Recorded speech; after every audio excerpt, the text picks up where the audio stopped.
Today I will show you a fantastic RSI breakout strategy that works really well on a lot of asset classes. But before that, let's take a look at our new ebook with 22 trading strategies. You can get those right now for free if you click the link in the description below. So this strategy is based on the RSI down here with standard settings. We take a look at the settings. We are at 14 length. Yeah, and everything else is just out of the box, as you say. And what we're going to use here is either the 4 hour, the 1 hour, or the 15-minute time frame. This is where I really like this strategy on these time frames. It's not too fast, not too slow, and the strike rate is quite good. So how does this work? First, we need a momentum move either to the downside or the upside, together with the RSI pushing below the 30 or above the 70. So here we are in a short. So the RSI with this momentum move here has to push below the 70 level. When that happens, I then start to look for a pullback back above the 50 level, together with a decent consolidation pattern. That can either be a horizontal pattern like this. It can also be for example, a bull flag or bear flag in this case. Yeah. It can also be a head and shoulders continuation. And those are the patterns that we mostly look for. Now what you need is 2 hits on each boundary of the pattern. So 4 hits in total. So here we have 1, 2, 3, 4, 5, 6. So you need at least 2 on both sides each. Yeah. And then when that happens, we then wait for a break of this pattern together with a break of the RSI back below 70 and a close of that candle. When that happens, that is our cue to enter. So you can simply set your alarm down here and say, alert me when this bar closes below this line. And then you take a look whether the RSI closed below the 70 as well. And there you go.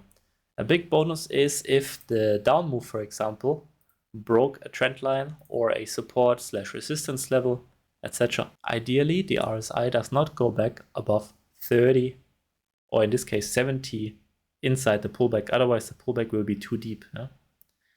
So we are using this oscillator here as a trend strength confirmation or breakout strength confirmation. So we enter here at the market. We have our stop loss above the previous significant high or low. It can be outside the pattern, can be inside the pattern, both works. And then our target, typically I go for a 3-to-1 and I start managing my trade at a 1-to-1.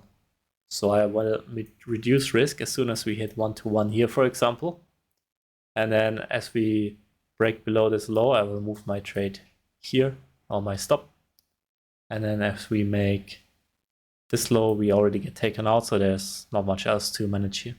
Let's take a look at another example. So here we are in a clean up move that pushes the RSI above the 70 level here, yeah? As soon as that happens and we have this nice up move, which is also eventually taking out this high, which is great confluence, then we start looking for a pullback of the RSI back below 50 level, which happens here. I circled it here. Then what we get here is a head and shoulders continuation pattern. Yeah, a classic trend continuation pattern with the trend.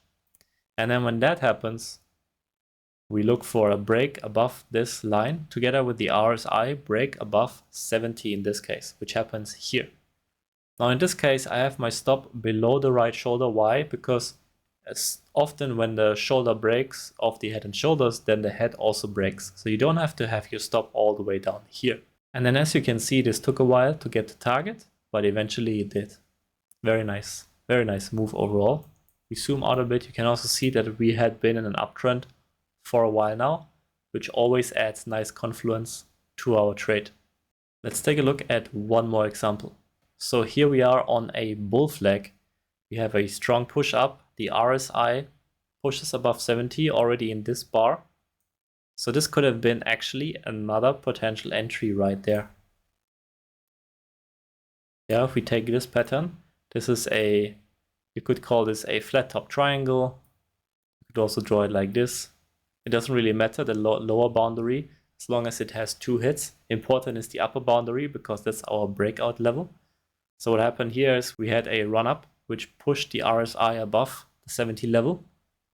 Then we had the consolidation and then the breakout. What we did not have here in this case is a pullback back below the 50 level. And that is totally fine. If you know the strategy in and out, you can apply some discretion. In the beginning, of course, stick to all the rules.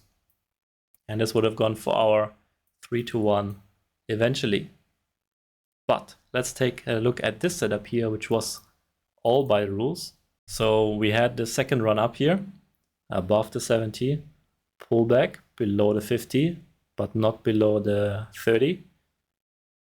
And then eventually we had our pushback up above the 70. This is our entry.